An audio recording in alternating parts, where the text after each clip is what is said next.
Welcome home, where we provide information, inspiration, and motivator after motivator after motivator here on America's Next. I have Kellz Barksdale here with me today. How you doing, Kellz?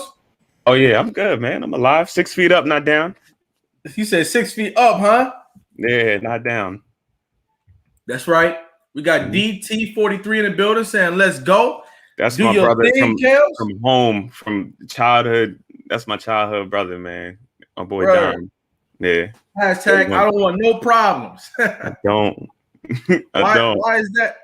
Why Yeah. is that a hashtag? Where'd that come from? Yeah. So in my stand-up comedy routines, my slogan is I don't want no problems, right? And it's Okay. not in the sense of like I'm afraid of anything. It's in the sense of I have enough problems on my own. Don't come adding anything else to me, what I got to do, you know? Right. Yeah. Yeah. I like Don't that. add nothing else. I got enough problems. So I don't want no problems. Yeah. Right.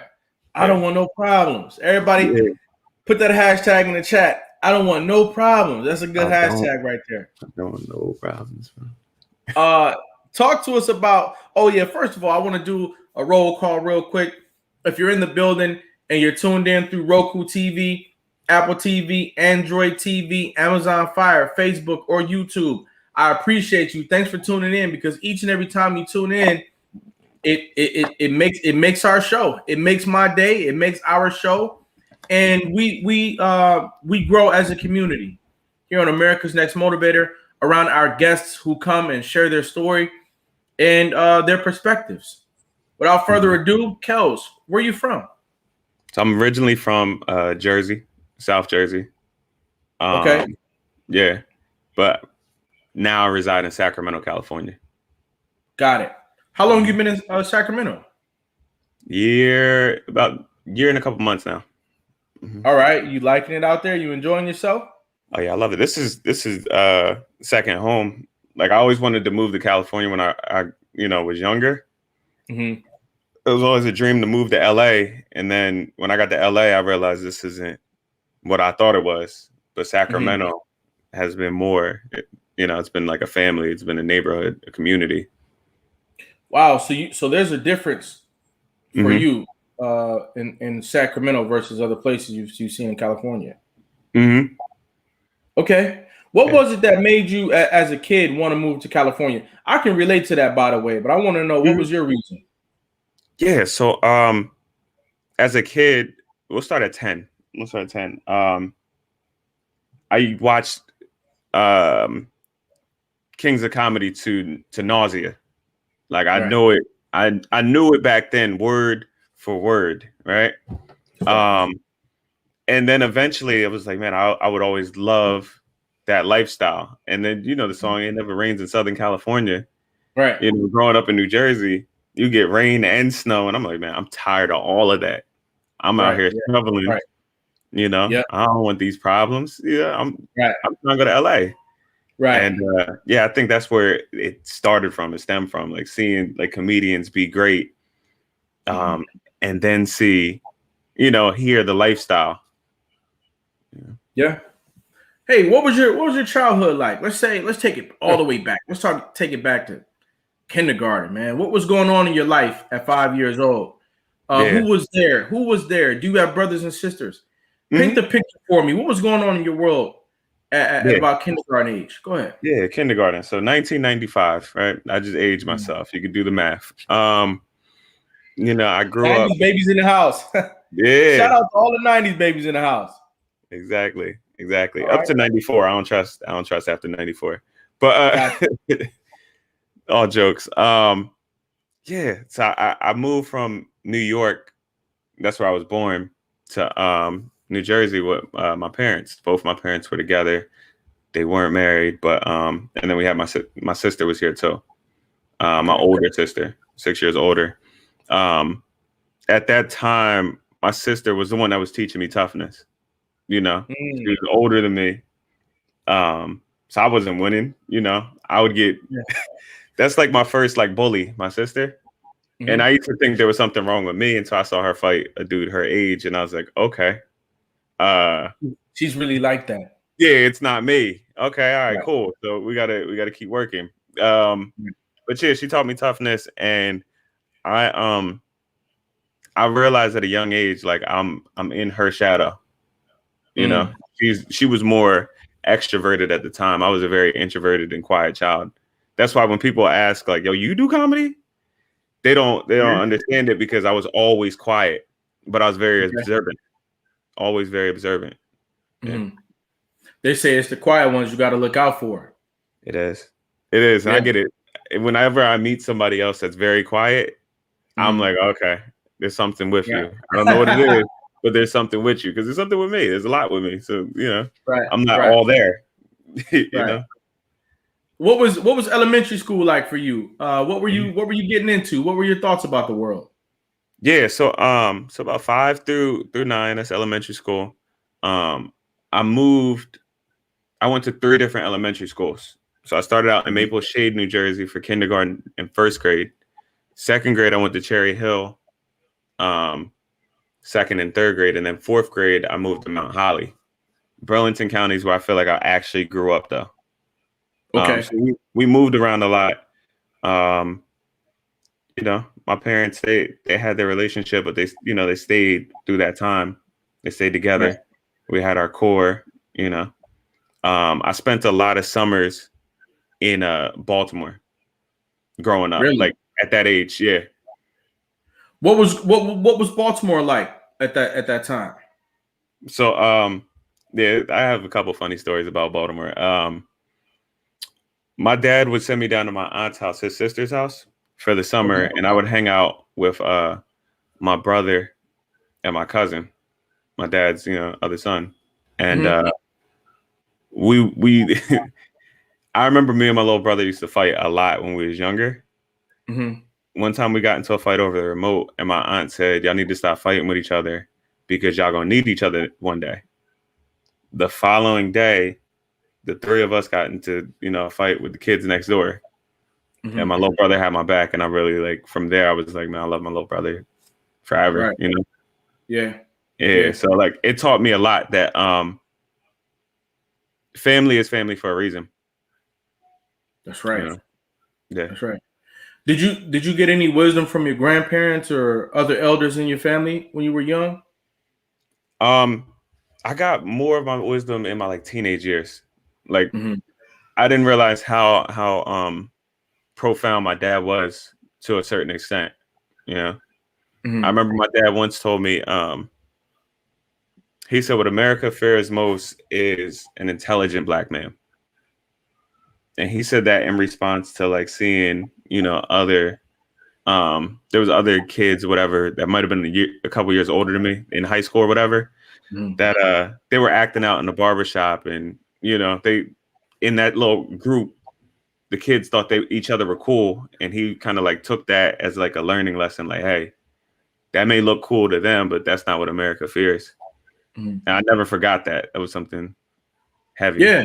I actually want to elaborate on that a little bit. I think that, as a whole general society, we try to sweep that aspect under the rug, that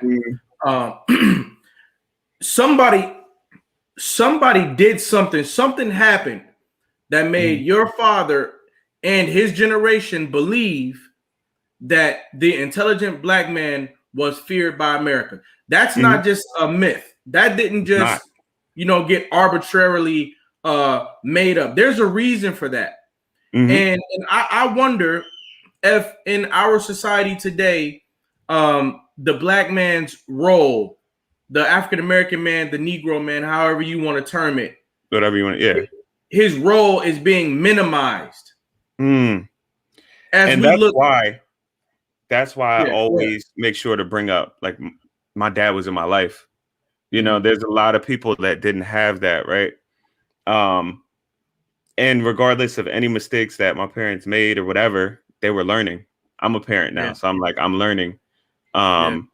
It's something that's neither here nor there. Like they provided that spot, and they weren't statistics. They separated when I was a teenager, but like at the end of the day, I always knew where my parents were. Right. And not everybody has that. Not everybody. Go ahead. No, that's right. Not everybody has that. That's absolutely correct. And your father was able to make some deposits, you know, in your account mentally and spiritually before, you know, before anything else transpired. Because a comment like what America fears most is an intelligent black man, you know, that's something that sticks with you. You spend years trying to figure out, you spend years trying to figure out what that means. And why, you know, like, why did I hear this? Yeah, you know. So it's moments like those that are just completely invaluable, you know, and they make you appreciate adults, parents, you know. Shout out to all the parents out there, the adults, people who are you know, making deposits into the souls of young people or just the people around you in general. You know. Now, as you moved into middle school, what was going on in your world? What was happening? What was the hot thing that was going on? What music were you listening to? What was going on middle school? So I went to middle school at 5th grade, and that was when I moved to Mount Holly. So like 4th grade, I was hanging out with I had a core group of friends that I'm still, you know, relatively cool with to this day. A couple of them were about like 2 grades older, and we used to, you know, lie and say we was in 6th grade or whatever, so that we could go to the dance and all that. But you know, I was going to the dance just to be around my friends, to be cool with my friends. But like, I didn't understand. This is funny. I didn't understand that people dance to the beat and not the lyrics until I was 28. Like, as a black man, like, you don't got no rhythm, and I'm like, nah, it's just that I'm dancing to my own rhythm, literally. You know, I'm dancing to the lyrics, y'all are dancing to the beat. Now I'm like, okay, yeah, 2-step. That's where the 2-step come from. Like, okay, cool. But back then I was like, I'm not gonna go out there and dance, you know. But I was just there because, you know, I have my sphere of friends, you know, and yeah. So 5th grade was middle school, and 5th, 6th grade, like I was a nerd, man. I ain't gonna hold it. I was a nerd, you know. I was a quiet kid. I had just got into running track and all that, you know. That was my thing, racing. 6th grade was the first year I played basketball. You know, I wasn't good at that, and it was. I had, you know, normal kid stuff. You know, played outside. Nothing too profound. I just moved from I moved to Mount Holly, and then in 6th to 7th grade, my parents separated. My grades were terrible in 6th grade. I guess it was due to that.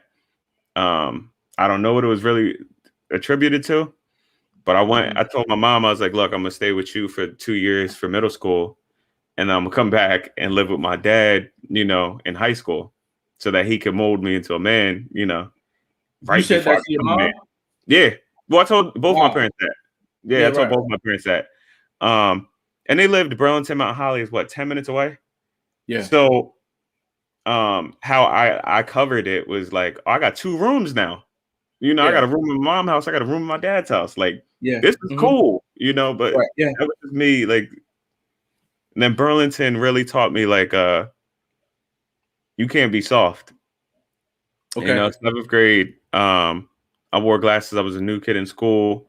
Even though I had like all these battles in Baltimore with my sister and all that, I still wasn't stepping up and standing up for myself. Then I got with a certain crowd, and they were like, yo, you got to, you know, stand up for yourself. And I got suspended in 8th grade, you know, for a fight. And I was like, this fight was stupid. You know, like after a while, I was like, why am I fighting people? It doesn't even make sense, you know? It doesn't make sense, like, to do this. You don't have to prove anything. You know who you are. So after that, I kind of like realized you don't have to like show off. You don't have to show who you are. You just, you know, you do what you got to do when you have to do it. That's why like no problems makes a lot of sense. Like, like, bro, I don't want no problems. You know, I don't have to go that route. We can handle it a different way. You know, so I guess like that all like kind of manifested itself into who I am today. And then in 7th grade was when I found out about Kings of Comedy, and I used to watch it in nausea. I didn't want to be a comedian at that time, but I watched it over and over and over, And I fell in love with like how they could tell stories, and all four of them had a different perspective, but they were all funny. And I thought that was so dope, you know, the expression. Who did you feel killed it that night on Kings of Comedy? As a kid, I thought Cedric did. Yeah. Cedric was my favorite as a kid because he had the most remixed joke out of all of them.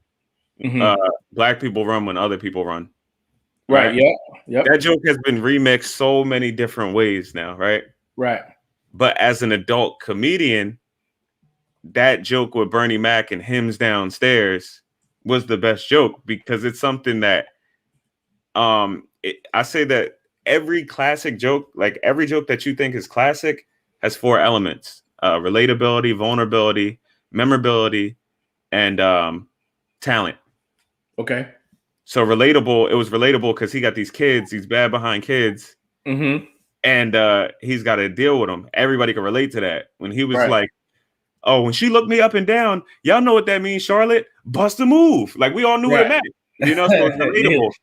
It was memorable because the voices he used, Hymns Downstairs. Like nobody, if I said that in a conversation in a room full of 30 people, I'm sure 15 of them are going to know exactly what I'm talking about. Hymns Downstairs. I don't have to give no context. Some milk and cookies. Yeah, some milk and cookies. Yeah. You know what joke I'm talking about. You're going to know. Yeah. Yeah. And then relatable, vulnerable. He was vulnerable when he was like, no, America, like, you know, I really thought me and my brother was going to do this together. And everybody could feel like how he felt hoodwinked by his brother who looked away when he was telling, you know, that whole joke has so many layers, and that's what makes it classic. And only Bernie Mac could tell that story like that. And that's where the talent comes in. Right. So like, yeah, now as an adult, I'm like, yeah, Bernie really did that, you know?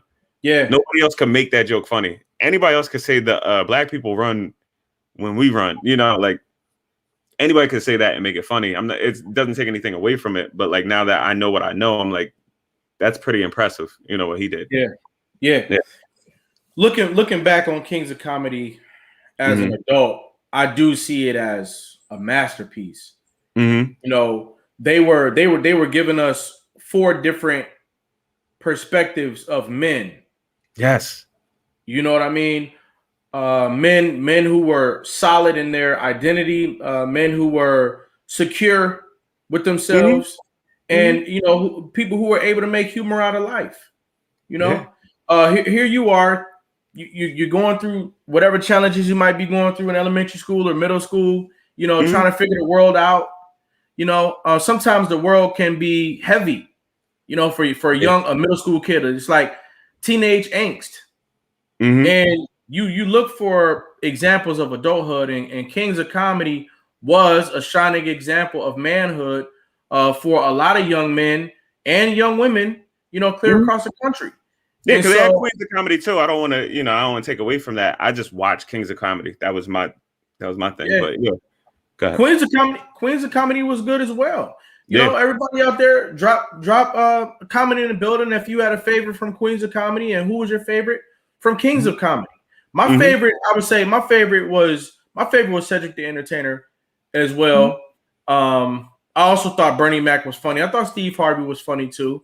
D.L. Hughley, though, is someone who I feel really gives you insight into what comedy is, and it's that D.L. Hughley element that really, you know, opens your consciousness about what comedy truly is. You know, the ability to stand there and deliver the truth from your perspective. And if you think it's funny, then that's good. But if you don't, my job here tonight is to be honest, you know, and to tell my truth in this moment. You know, that's the vibe that I get from D.L. Hughley, and that obviously created great balance. And Kings of Comedy was definitely a modern masterpiece. Yeah. Who would you like to see in a modern day Kings of Comedy? Ooh, that's a good question. But I do want to get back to that D.L. Hughley point once I say this. Okay. So, modern day Kings of Comedy.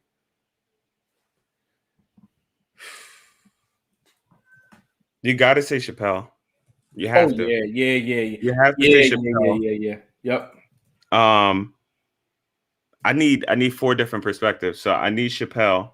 Obviously, I have to have Kevin because he's the most successful Black comedian ever, right? Yep. A lot of people want to say he's not funny, he's not their cup of tea, but at the end of the day, you got to respect work. You know, something put him there, right? My other thing about Kevin Hart is Kevin Hart made everybody, laugh from the bottom of their gut when he first came out. Yes, because he struck gold with you. Go ahead. Yeah, he had more time. Yeah, people are mad about his latest special, and they're like, "Oh, it's not the first one." So I'm like, "Yeah, because your first special, you've been working on that special for 14 years before you finally are seen." Right. Yeah. If I have 14 years to write a paper versus 1 year in passing, while doing movies and stuff, of course, I'm probably gonna do better with the 14-year one. But like that doesn't take away from what he has done and what he's doing now. I agree. So yeah, those 2. I need an old school comedian. My personal favorite comedian, just off the strength of who he is, his level of honesty, and how cool he's been when I met him. TK Kirkland. Yeah, gotta put him in there. That's a great choice. Great choice. Yeah, he has wisdom. Yes, he's got a playalistic style. Mm-hmm. And he's in tune. He's in tune. So I definitely will put him. Yeah. I'm agreeing with you so far. I have a 4th pick. I want to know your 4th pick too. And then the 4th one, this would be who I would have hosting it in that Steve Harvey spot. I would have Cat Williams. I think his special Pimp Chronicles. You remember how I was saying with Bernie Mac had a classic joke? Yeah. His set, literally every joke is a classic joke. Yeah. Any joke you say from there, it's classic. It's classic. The Insurgents, you could say any joke from there. Somebody's gonna be like, "Ha, that's funny." Yeah. Every one of them, he didn't miss. So, and I feel like when he got into the industry and found out what the industry was behind closed doors, and he was really trying to wake people up, I thought that was the best part about him. Like he didn't sell out. He was like, "Yo, this is." So I feel like those 4 people, maybe they're not as close as the original Kings of Comedy were. But I feel like if we were to redo it for everybody to get that same feel and the different energies and everything, that would be the 4. Me personally, we're in a new era, and these 4 individuals that we have on the screen right now, I firmly believe that they could tear down a stadium just the same way that the original Kings of Comedy did. But I do have a 4th pick. I have an honorable mention. Who I think could possibly swap out with TK Kirkland. That's Deon Cole. Deon Cole. His last special was hilarious. That one on Netflix? I like Deon Cole. I just feel like Deon Cole's style kind of goes with Kev. My whole thing was I wanted 4 completely different, elements. Right. But Deon, I'm not taking anything away from Deon. Deon's an animal. Yeah. I haven't. So now when I watch comedy, I'm watching it and I'm like, that's funny. I see what they did there. Right. Yeah. Deon Cole had me crying, tears. Crying, laughing. Yes. Yeah.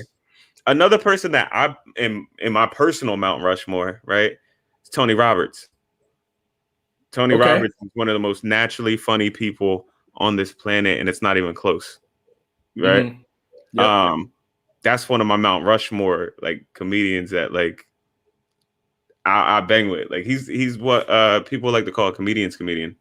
And that definition is pretty much a comedian that comedians would go to pay to see. Yeah, that's right. Yeah. Comedians are fans too. That's right. Yeah. But we're not gonna pay to see everybody because we see comedy every day. But he's one of those people. It's I wonder what Tony's gonna say tonight. Right. Yeah. Right. So those 4 are definitely my 4 where I'm if we're trying to re-emulate it, that's my 4. Yeah, but Deon, I like Deon. I like Deon. Deon got to be in the mix somewhere. Maybe he's in pre-production or post-production. He's got to be somewhere in there. Deon. So that brings me back to DL, right? Yep. Go ahead. DL, he wasn't prime. That wasn't his best set. Like, you know how like some comedians, like some people could argue like that was when Steve Harvey was at his best. That was where Bernie was at his best because, you know, unfortunately he passed away. So we don't know where he would be at now. But that was before DL was doing the whole woke thing, you know, like talking about news and everything. Because he was talking about his son having doodle in his drawers or whatever. That's a young joke for DL, you know, like now DL talking about like, oh, you heard about like the president decided that this is a law, and then he's gonna really tell you like inside his mind like how that doesn't make any sense. And like like now but DL wasn't an original member though of the Kings of Comedy. You know that or no? No, I didn't know that. Who was an original? Guy Torry. Oh, what happened there? Guy Torry was actually the host. Okay. He was the host. But Guy Torry was kind of like he was kind of off of it with the tour.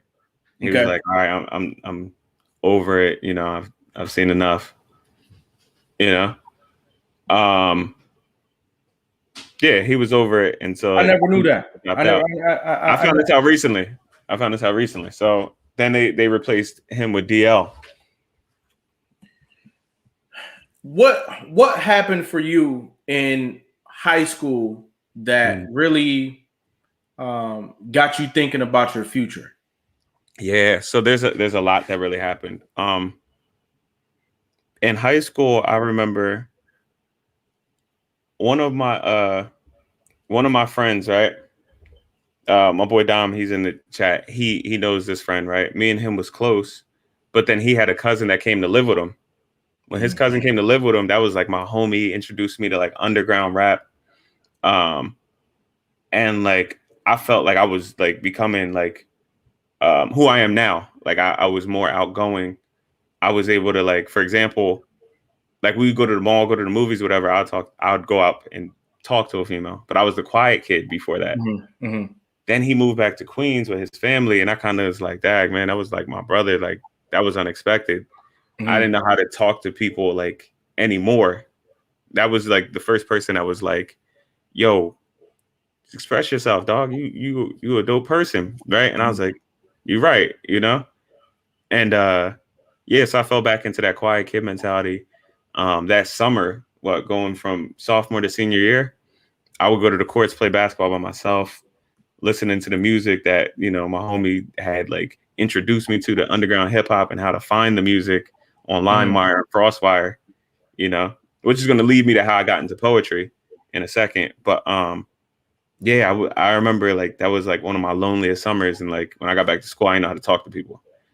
I'll let you interject and then I'll keep going from there. Well, it's just the fact that, you know, high school for a lot of people is a time where you do a lot of introspection, you do a lot of self-reflection. And, you know, I'm wondering what you say to the young person in high school right now who's introverted. They're not speaking much, and you know, they could use a word from you. What do you say to the young person who's in high school? They're quiet, they're not really expressing themselves right now. If I could, let's say like I could talk to myself. Yeah. This is not your last stop in your life. This isn't your last stop. Take your time. You'll find who you are, find what's comfortable with you. And then when you find that, then you could let out little by little in safe spaces. Find your safe space too. That's what's most important.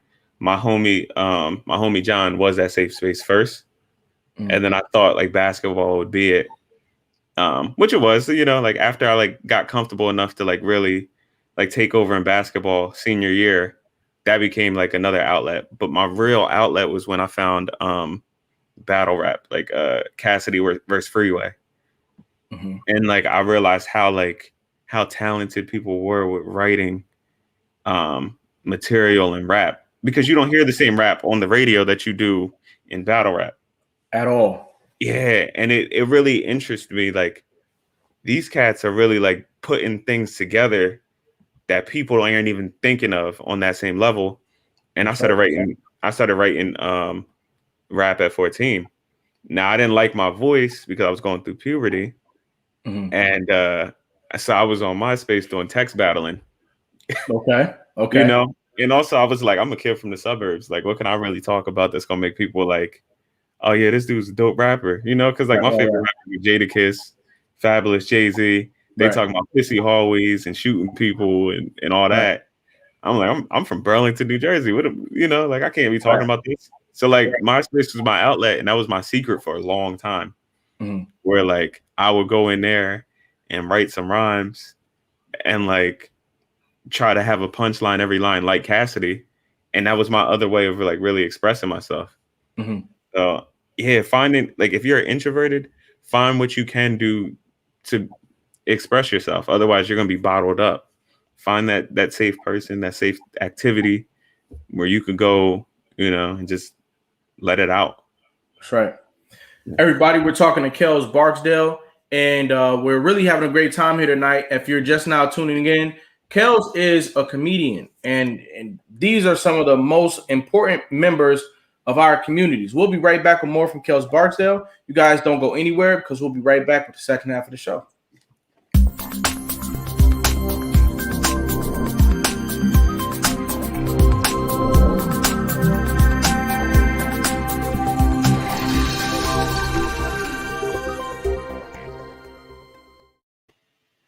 America's Next Motivator, Monday, Tuesday, Wednesday, and Friday at 9 p.m. Eastern. America's Next Motivator, hosted by me, Cedric Riley, sponsored by the Pride Empowerment Network and our viewership.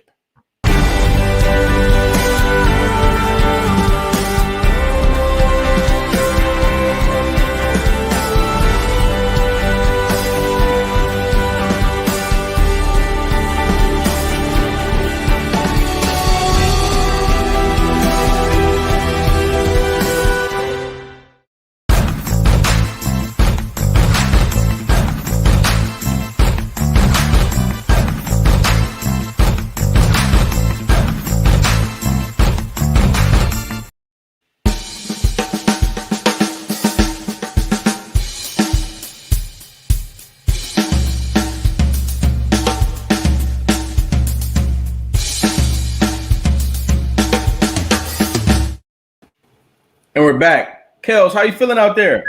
I'm feeling great, man. I didn't think you put those pictures together in the whole slide, so that was cool, man. Yeah, man. I'm happy to have you here, and I'm very honored to be able to put your name in lights. That's part of the reason why, you know, why you're here on the show, for people to get to know you, hear your story, and realize that there's somebody else that they could be, you know, learning about, following, joining their movement, stuff like that. You know, we look for content. We think, who could I be listening to? My playlist is getting a little bit dull. I'm always looking for somebody new. And tonight we discovered, you know, the journey of Kellz Barksdale. And we're talking about comedy. Emery Curry's in the building. Hello to you, Emery. And we've got some other people here too. Linda Goodwin. How you doing, Auntie Lynn? Yolanda Riley's in the building here. How you doing, Mom? And we got your good friend here in the building too. So we appreciate all you guys being here. Right now, we're talking to Kellz, and we were talking about angst, and we're moving into like when you really started to use your pen, the power of words, the power of communication, and what you can do with it. So did you really start writing a lot, you know, after high school? What happened next? Yeah, so I got accepted to Seton Hall University. I went there for a year. It was too expensive, but I learned a lot about myself there. That was where I learned I could be a comedian. I'll get into that in a second. So I was still doing I was doing the MySpace thing from 14 to 17. I had become, it had helped me like really grow and be confident in who I was.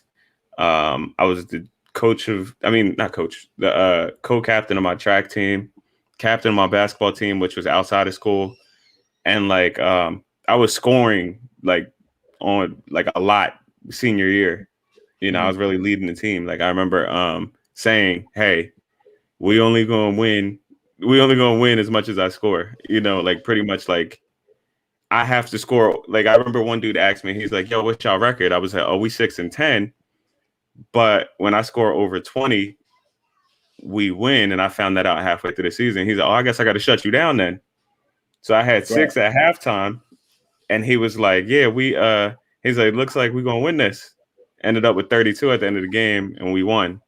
Right. So it was like I now had that confidence that I could go out and put a team on my back. So then I got to college, and I went to Seton Hall because everybody from my school was going to Rutgers. Okay, they were going to Rutgers. Yeah, they went. Yeah, exactly. They were going to Rutgers and community college, and I was like, "Nah, I want to go somewhere. I want to go somewhere that's far enough where I'm not like home. I don't feel like I'm at home." Mm-hmm. So I went there, and I gained a group of friends pretty quickly. And I remember one day they was like, "Yo, we want to do a day 26 video where like we lip sing as these R&B singers, right?" Okay. And it was like, "Yo, but we need somebody to play Diddy." And I was like, "That sounds like a terrible idea. It's the stupidest thing I ever heard." And I'm in my room, you know, and they're like, "Come on, yo, we need you to do it." And I'm like, "No, I don't really feel like making the band thing." And then my one boy was like, "Yo, I'll play you in this game, and if I win, I'll be Diddy." I'm like, "Why don't you just be Diddy?" And he's like, "Nah, because I got beat you in this game." So I ended up winning and had to be Diddy. And it kind of like the crazy thing about it was I did very well and was very funny in that role, right, as Diddy. And like the whole school was like, "Yo, this dude is hilarious. This dude is hilarious." I didn't even know I was funny, you know. Okay. I didn't know. Okay. So then we did another video where like I don't know if you played this, but like when people would walk under like door hangings, we dunk on each other. Yeah, all the time. Yeah. Like, yeah. So we made a dunk contest video of us dunking on people. And before that, we had an interview. My interview was the funniest. And then also the dunk that I did on somebody ended up winning and being the funniest thing, you know, and had the school talking again. And I was like, huh, okay. Mm-hmm. Did one more video. We did the Mad Real World, where it was like normally like there's 6 white people doing it, and it was like now we got a bunch of black dudes in Newark, and we drinking Kool-Aid and stuff like that. And my character, I made a dude up named K Twitter, where like everything he did was talking about Twitter and tweeting things and all that, and people gravitated to that character. So it was about like 4 or 5 videos in a row where it was like, "Yo, this dude is hilarious." Right. Like we didn't, you know, nobody knew that. And yeah, so I kind of like after like I couldn't go back another semester. I'll tell you where I really like started to like gain faith in like, you know, the Most High and God. I came back for a party, and like this girl, like a younger girl, she was like, "Yo, me and my friends, we watched y'all videos that y'all did last year. Y'all are super dope. Have you ever thought about doing stand-up comedy?" And I'm like, "Nah, I never thought about that." I mean, like I've watched it. I love it, but I've never thought that I could do it. I don't know if I can stand up in front of people, you know? Mm-hmm. I was like, I feel weird talking to people one-on-one and starting conversations. So how am I going to be a comedian? Mm-hmm. So we went to a party, and the party had like went south. And my boy Dom was actually at that party. He was in this. Okay. It went south. There was a fight that broke out, and then there was a shooting that happened in the party. The girl that had told me about stand-up comedy was the only fatality, and that sat with me. Yeah. And she was, wow. I know. She was literally from me to where this camera is, the laptop. Yeah. So it could have easily been me, you know? Mm.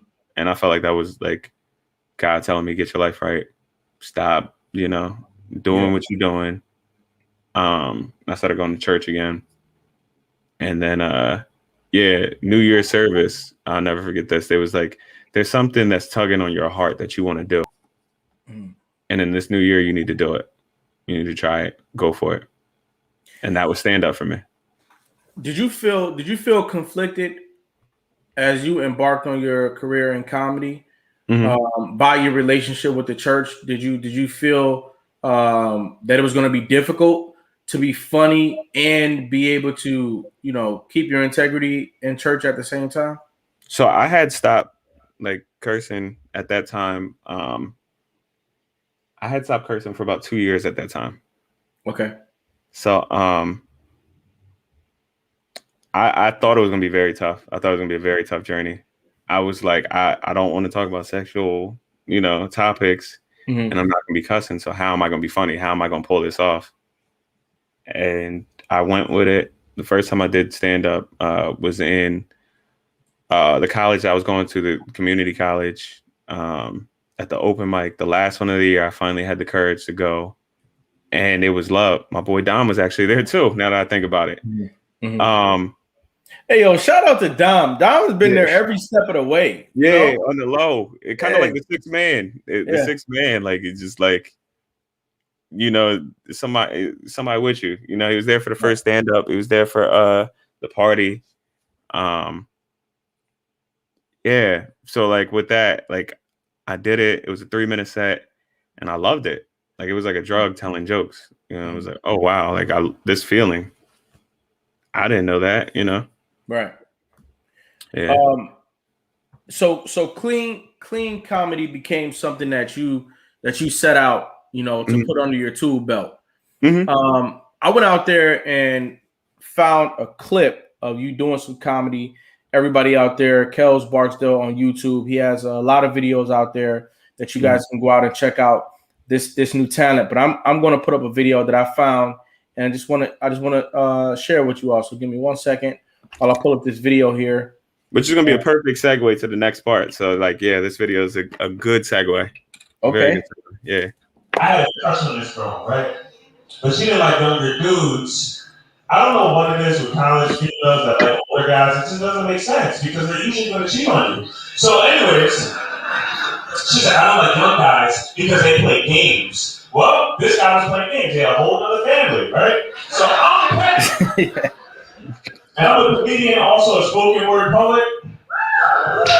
Yeah, we're not going to mess up the energies of the orbs. We're going to snap. Cool.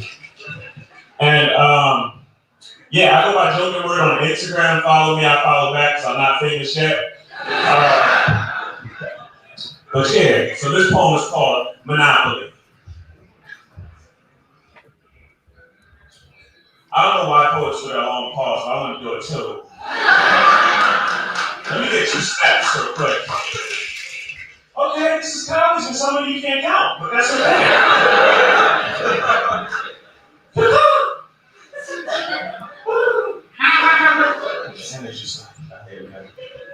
My love! Why would poets start with my love? It's usually serious. My love! It's like, nah. So honestly, you gotta say, how could he not be mad at me when I'm after you? Girl, he treats you like Walter Avenue. So if you're bored, walk.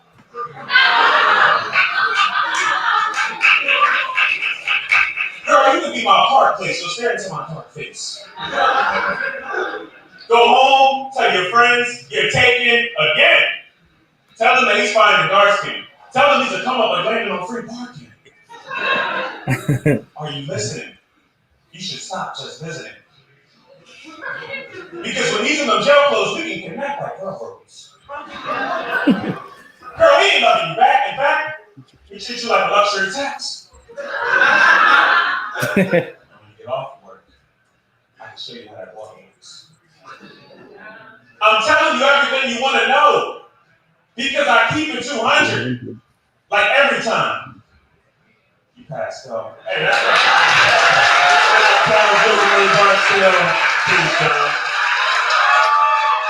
Hey, y'all, let's get some reactions in the building for Kellz Barksdale, man. That was creative. That was funny. And it has big replay value, man. Talk to me about, you know, what went into creating that joke. Oh, okay. So, yeah, let me tell you how I got into putting poetry into my comedy. Okay. I was rolling doing shows, probably like the 4th or 5th show. It was me, my mom, my 2 little cousins that came out to see me perform in a library. And the rest of the artists were poets. Okay. And I was terrible. No ifs, ands, or buts about it. I started watching the poets walk out one by one. And it was just me performing to my mom and my little cousins. Okay. And that set off something in me. I'm like, yo, I used to write bars. Mm-hmm. They don't even know. Like I could smoke these cats depend at what they're doing, you know? Right. And it was a petty energy where I was like, I'm gonna start writing poetry and I'm gonna be better than every poet in this room. And my name is gonna get bigger in poetry than all these poets. And then that was my first reaction. But then I was like, wait, there's a message behind poetry and you should do it to heal. Then I wrote a poem called Fast Food, which was like a practice poem, but it turned out to be like funny too. Okay. And my mentor at the time, he was like, bro, you have something here. You have something here. He's like, these funny poems, like Joken Word, like poets can't do it. Comedians can't do it. Yeah. You can do it. And then Monopoly, the funny thing about that is that poem, I was writing it for years and couldn't get it. And somebody said, yo, you have another poem other than Fast Food? I said, yeah. And I went and I had it. I didn't have it memorized. I didn't even have it finished. But I knew the last line was I keep it 200 like every time I pass go. And I freestyled the poem. Wow. Yeah, I had the recording. You know, I had wrote down lines, but I never pieced it together. Yeah. I wanted it. And I had the recording and I said, that's it. That's how it's supposed to be. Yeah. So I didn't have a period where I had to memorize the poem. It was already in there. And yeah, now it sounds like that. But yeah, that's how Monopoly came about. It came about because I was forcing it, but I couldn't put it in order. Right. But then when the time is right, when you were put on the spot, it just came out because it was there, you know? Yeah. You familiar with any other entertainers in your family? Did anybody else do any type of stand-up or poetry or anything like that? Or are you sort of first generation? First generation. I mean, I have like cousins on my dad's side, like far that say they dibbled and dabbled in rap, but like, you know, nothing like where they like pursued it. Right. I think I'm the first person to like pursue it. Okay. And it's just crazy because I'm probably the quietest one at the family functions. Well, I used to be. Now I'm, you know. As a comedian, do you have to be funny all the time? Like, is it always about you making me laugh, or is it something deeper there as well? So I always say, that's why, like, I feel like comedians, like, yeah, you're judged on laugh rate, but you're more judged on your honesty.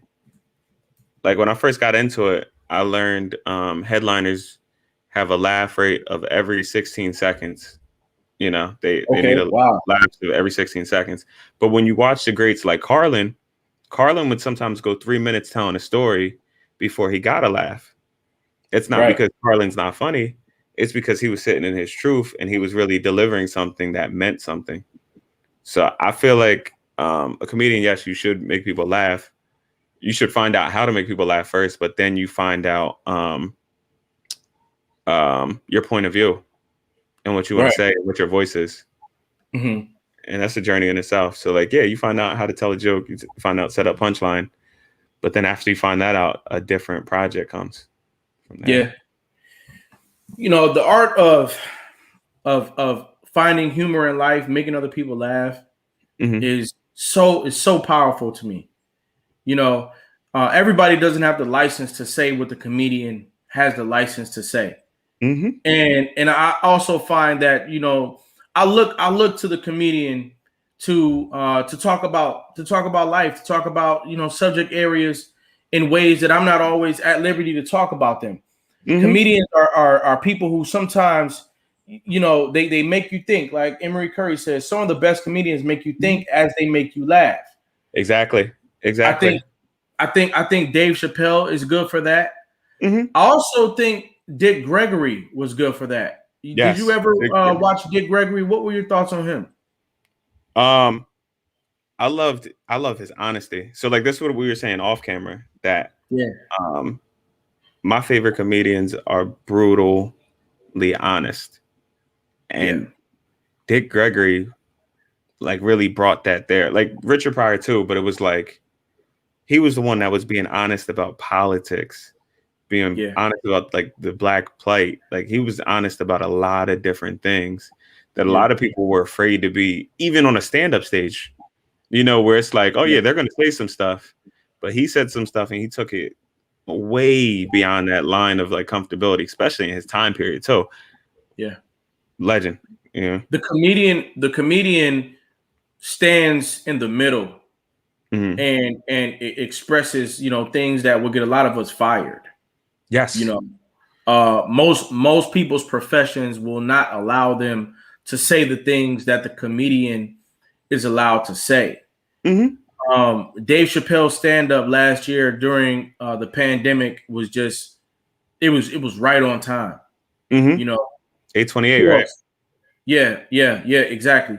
So I realized, I realized when I had got to a new level, when I made a joke that like could be controversial, right? I don't know if you ever read the article about the girl in Connecticut that runs track that's mad that there's transgenders in track. Right? I'm familiar with the subject matter. Go ahead. Yeah. So like I had like mixed feelings about this, right? So the joke, like everybody thinks like when you hear that, you already think like somebody's gonna attack the transgenders, right? Me, I took it a step further and I was like, this girl came in 8th place, but there was only 2 transgenders. They're not your problem. Junior varsity is your problem. Let's miss what's going on with them. Let's get what's going on with you. And then her coach is speaking up and I'm like, well, okay, right now it's legal. You should do a better job recruiting. Don't come at them. They're doing what's in, you know, what it is. Like, so it's one of those jokes where a lot of people are like on edge until I get to the point that I'm trying to make. And I was like, this is what a real comedian is. It's not saying, not to toot my own horn, but it's like, yeah, I'm saying a bunch of silly stuff about like not going to the hood, but like that's what like is really needed to be said. So like now, like my writing has changed a little bit. I'm talking about like more controversial topics. Like my most recent like joke that I bring on stage is about polygamy, right? Like how people feel like a certain way and how I feel about it. And like I play both sides of the fence. Like, oh yeah, it's good for this, but do you really want this? And I'm like, now I'm finding like my actual voice. And every comedian goes through it if they do it long enough. And like so like that's why like the truthfulness of TK, where he always talks about like women, you need to do better, and men, you can't be a player if you don't have money, you know? Like the truthfulness of that is like I commend that.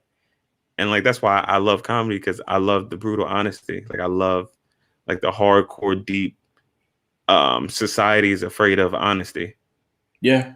Would you say that you've found your voice yet, or are you still looking for it? I feel like I've tapped into it. Okay. I feel like I'm still growing. So I feel like those 2 jokes, that subject matter, being able to take topics that this is like when I feel like a comedian is a comedian, when they take subjects that people can hear and be like, that's not funny. Right. My boy, one of my boys, he had a joke way back when where he was like, man, that'd be hilarious if the moon was made of cocaine. And I'm like, what's funny about that? And then he took it on stage and made it funny. And I'm like, wow, that's a comedian. Right. Yeah. The best person I know of that right now is Bill Burr. Bill Burr started out a joke saying, that's the funny thing about Hitler. And pauses. Right. Yeah. You know? And it's like, how is he going to make this funny? Right. You know, he says a joke about like Oprah being dumb. How do you start out a joke like that?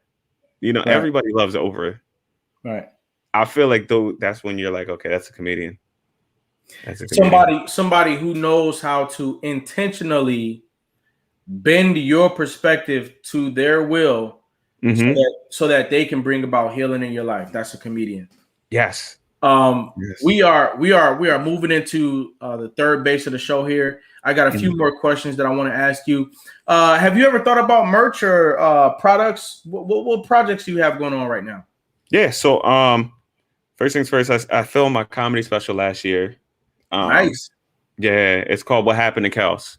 Okay. So like a lot of people were like, yo, why is all this joking word? Bro, like you grew up in the suburbs, now you do comedy. Like, why do you do comedy poetry? So it answers a lot of those questions. What happened to KELLS, getting married, all that. Then I have that you had played the clip of Monopoly. That's on my EP, The Funniest Poet Alive. Okay. And yeah. That I put that together because a lot of people were like, yo, they don't understand. A lot of people don't understand like what Joken Word is. And you got to show them. Like you got to show them. And I felt like the best way to show them was me doing all poems that are funny and people hearing the laugh rate, that it's the same as when I do it comedy, you know? Yep. And that's what Joken Word is for me. You know, I'm telling these stories that are funny in nature, but they're also very like lyrical in like a lyricism, you know? Like right. The Monopoly piece, like I have multiple syllables in there. I have a lot of like punchlines and similes. So I'm like really just taking these two cultures and putting them together. And then my shirt, my brand, no problems. So like in my stand-up, I say it a lot. I say, I don't want no problems. I said it in the beginning, right? You know, but I have t-shirts, sweatshirts, hoodies, all on my website, KellzJokenWordBarksdale.com. There's a link for merch. Yeah, and it's not like you're afraid of anything. It's like, yo, I have enough problems in my life that I don't want no more problems. I don't want no problems, you know? Right. Yep. Like I got rent due in a couple of days and my car tire blew a flat. Like, come on, bro, I don't want no problems. Like, stop with me, you know? Yep. Okay. That's what that whole message is. Yeah. Let's get out there and support Kellz. I love your platform, your energy, your perspectives. I got 3 questions for you. I need you to answer them in a matter of 17 seconds. 3 questions, 17 seconds. Okay. My first question is, what is survival to you? Survival is making it by any means necessary. So like if you're on a path legally too. So if you're on a path of like trying to figure out your dream, if you got to get a job to survive while you pursue that dream, you do it. Yep, that's right. What is success to you?